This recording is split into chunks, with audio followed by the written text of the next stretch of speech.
The Warriors are not expected to dump salary this offseason. They believe that Draymond Green and Jordan Poole are expected to be able to, stay on the team and keep this core together and run it back next year to win a championship.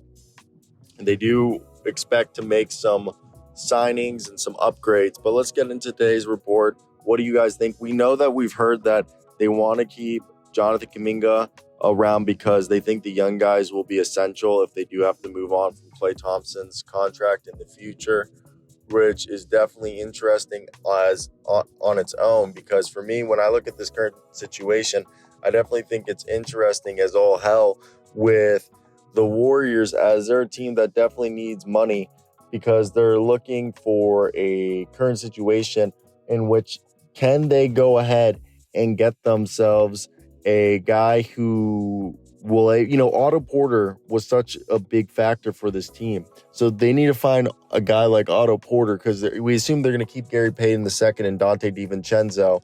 And right now, it seems like the Warriors are in no rush to shed salary ahead of the NBA's new collective bargaining agreement that contains more punitive penalties for the high salary teams. Sources tell Anthony Slater of The Athletic that the Warriors do not plan to pursue a salary dump trade that is purely about reducing payroll. They would dump salary if it makes sense in a basketball way, okay?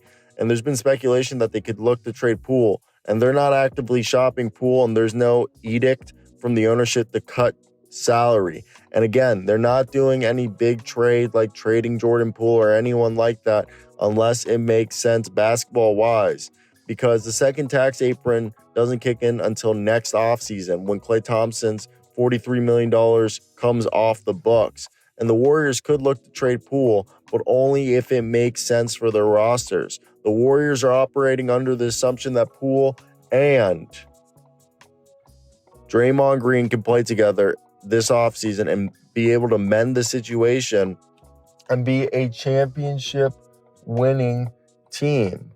I think it'll be interesting to see what's going to be the current situation with how it looks, as I'm definitely a fan of the Golden State Warriors, and it's definitely going to be interesting how they'll do it because I'm looking at the team and I am interested on how they'll rebuild the bench because they need a backup point guard. Dante DiVincenzo is more of, a wing with some point guard like skills. Same thing with Gary Payton II, even though they're undersized for being wings. That's what they are. Keep those guys. Anthony Lamb supposedly is not coming back. All right. Will Pat Baldwin, Ryan Rollins, Moses Moody, and Jonathan Kuminga be able to take those next steps? Maybe. I still think you need to go out and get some vets, maybe like a Yuta Watanabe. I don't know if he's even that much of a difference maker, but you need something, and maybe a backup big. Like, honestly, an Andre Drummond wouldn't hurt, but they need Dario Saric. I think if they go out and get themselves like Dario Saric, that would be huge. If they can go out and get Torrey Craig, that would be huge. Okay? Guys like that would make a big, big difference for this team. And for me, I think these are all things to think about and factors that people aren't, looking at.